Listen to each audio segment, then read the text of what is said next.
Hello everyone, today is 1st of April, now it's 5:30 in the afternoon Moscow time.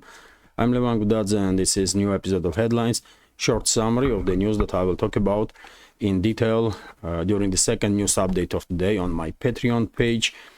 And well, that's been said, let's go through some headlines now. And first of all, I will share with you information from Vzglyad newspaper. According to this information, Russian armed forces had conducted some successful local-scale offensive operations in Chasiv Yar directions and are now some 650 meters away from Chasiv Yar. Let me show you on the map Chasiv Yar area. It's right next to Bakhmut, of course, on the western side of Bakhmut.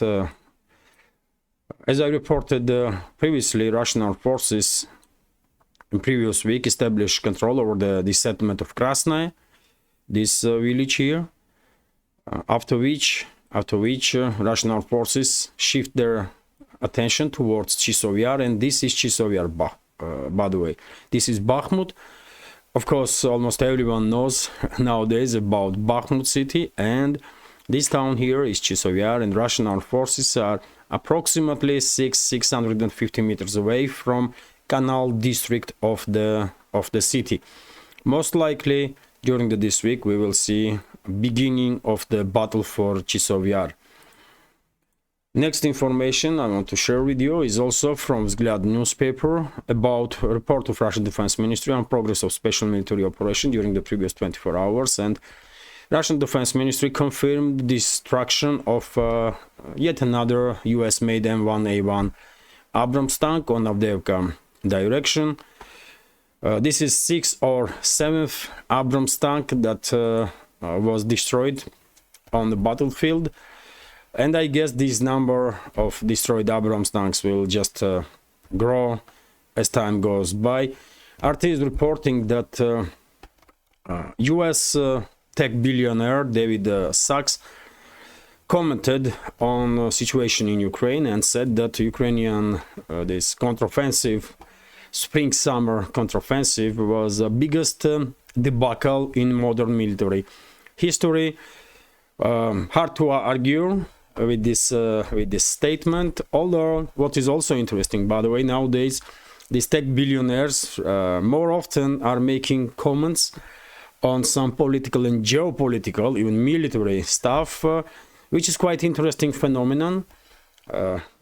David Sachs is one of the representatives of this new generation of billionaires that are actively sharing their opinions on some global topics, and of course, Elon Musk himself, founder, also tech billionaire, richest human on the planet, founder of SpaceX and Tesla and many other companies. Interesting changes can be observed when it comes to behavior of this rich and ultra-rich people. Maybe they have some political ambitions, who knows. RT is reporting that World Bank issues Ukraine bankruptcy warning. What a surprise, what a surprise. And of course, dear friends, all the details about every single news that I will talk in this short video will be discussed in more detail during the second update on my Patreon page. Vzglyad newspaper also reporting that Estonia's defense minister made a statement about Ukraine once again, and he's kind of contradicting Prime Minister of Estonia by saying that European soldiers will not fight in trenches in Ukraine. And of course, many of you know that just a few days ago, Prime Minister of Estonia, Kaja Kallas, made the exactly opposite statement. Even this morning, if I remember correctly, I mentioned this, and Kaja Kallas basically supported the President of France, Macron, in his aspirations to deploy NATO troops into the Ukrainian battlefield. But, well, Defense Minister of Estonia has a different opinion, it seems like. RT is reporting that Russian-NATO relation, NATO, many members of our community commented quite a few times that I'm saying NATO wrongly. It's NATO, not NATO. Okay, Russia-NATO relations worse than during the Cold War, according to high-ranking Russian official, which is basically the truth. I mean, also hard to argue with this. Even during the Cold War era, relationships between Soviet Union, between Warsaw Pact and US-led military alliance, NATO, was probably in better condition than now. It's not even a Cold War right now. It's a proxy war that's going on between the sides. Proxy war that was provoked by Western ruling elites. Anyway, let's continue. RT is reporting that EU can no longer expect US to defend it, according to German arms manufacturer, and not just any arms manufacturer, but CEO of the Rheinmetall, which is of course giant company in military industrial complex, not just in Germany but in Western world in general. And one of the products that this company is producing, of course, are Leopard tanks, by the way, and guns of that tanks, guns that are used, if I'm not mistaken, even on Abrams tanks, although produced in US under license. But well, statement itself interesting, but possibly too pessimistic, because I did not see any factual evidences that US is distancing itself from Europe. It's not the case, clearly, at least for now. Who knows what will happen in the future, but anyway, RIA Novosti is reporting that Kyiv regime conducted yet another terrorist attack on Russian soil, and in LPR, Lugansk People's Republic, one official was killed. His car was mined by terrorists that were operating under orders of Kyiv regime, and this car was exploded. Explosive materials were detonated in this car, and official was killed. A civilian, by the way, official that was working in science and education direction, so had nothing to do with anything military. Also, Interfax news agency is reporting that Russian Federal Security Service, FSB, made a statement that they have factual evidences now that recently detained in Dagestan several individuals that, according to some reports, are foreigners. Although on inofficial statements there was no precise information about citizenship of those people, but some channels are reporting that they were foreigners. So FSB sharing information that they find a direct link between those detained in Dagestan terrorists and terrorists that conducted recent attack on Crocus, bloody, devastating attack on Crocus City Hall, during which 144 civilians were killed and over 200 were wounded. RT is reporting that Russian investigators are to probe US for terror. Well, Russian investigative committee has launched a probe into allegations that Ukraine and its Western backers, including US, are involved in terrorist activities on Russian soil. Well, not surprises. After all, we all know what happened to Nord Stream pipelines. We all know who did that, and therefore there is not really much to investigate to know perfectly well that Biden and his administration, they are acting as a terrorist, because that's what they are really.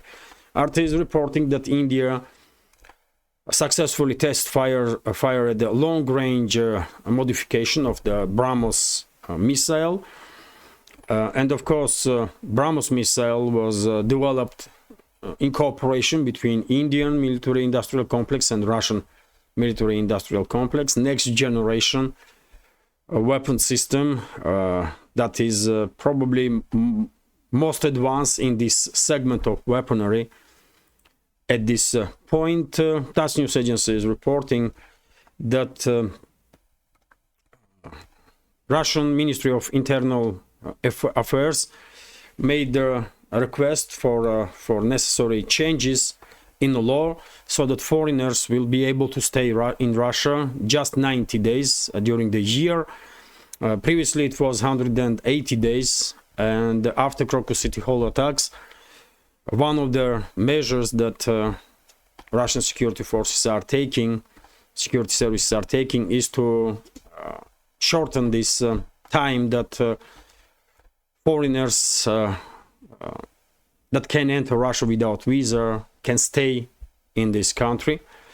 It's 90 days now, although of course it's always possible to make a business visa or student visa. That's a whole different story. And RT is reporting that Germany is legalizing marijuana. Adults are now allowed to carry up to 25 grams of cannabis and cultivate up to 3 marijuana plants at home. Well, interesting developments in Germany. Seems like they want to become somewhat competitors to Netherlands. They might achieve some success. Who knows? Who knows? But well, interesting news. Interesting news. I didn't expect that Germany will try to tackle some economical issues by legalizing marijuana.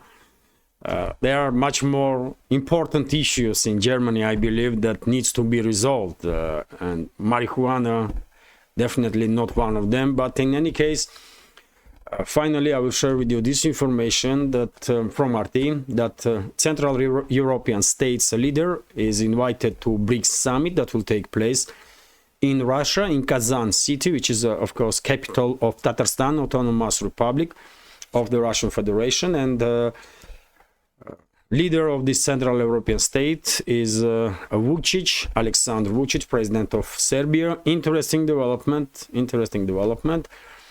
Well, if Serbia will apply one day to become a member of BRICS, that may be a very significant decision for Serbia, and maybe major breakthrough from encirclement that Serbia is right now, encirclement of hostile states, hostile NATO states, let's say, with some exceptions, by the way, with some exceptions. I don't want to call neighbors of the Serbia hostile, but well, it is what it is, man. This region of Europe is definitely a difficult one, and at least Chernogoria and Hungary, I guess, can be seen as a friendly nations to Serbia. But after all, they are NATO member states, and NATO is definitely an enemy of the Serbia and Serbian people. Hardly anyone can argue with this. Just several days ago, there was 25 years since this barbaric aggression of the NATO against Serbia, when thousands of Serb civilians were killed, and aftermath of that tragedy is echoing even to nowadays in Serbia. And this is it when it comes to short summary of the news. Quite short video, and hopefully you will find it somewhat informative and interesting. And if so, please click that like button, leave some commentary just about anything, any topic. More likes and comments, I believe, will help me to deal with the algorithm on both platforms, on Rumble and YouTube, and will help me to reach wider audience. And for very same reason, if you can, please share links to my videos or my channels with your friends on any of the platforms that you are actively using. And finally, if you think my channels, my programs are interesting, useful, and deserve to exist in this field of news and political commentary, please consider to support my work with small donations through PayPal, Boosty, or by subscribing to my Patreon page, on which, by the way, I have on regular basis some extra content, not just programs about news and politics, but also non-political programs like, for example, Streets of Moscow. And I also have some ideas, and hopefully I will manage to realize those ideas, and eventually Patreon page will become even more interesting. At least I hope so. This is it for now. Have a great day and take care. Bye for now.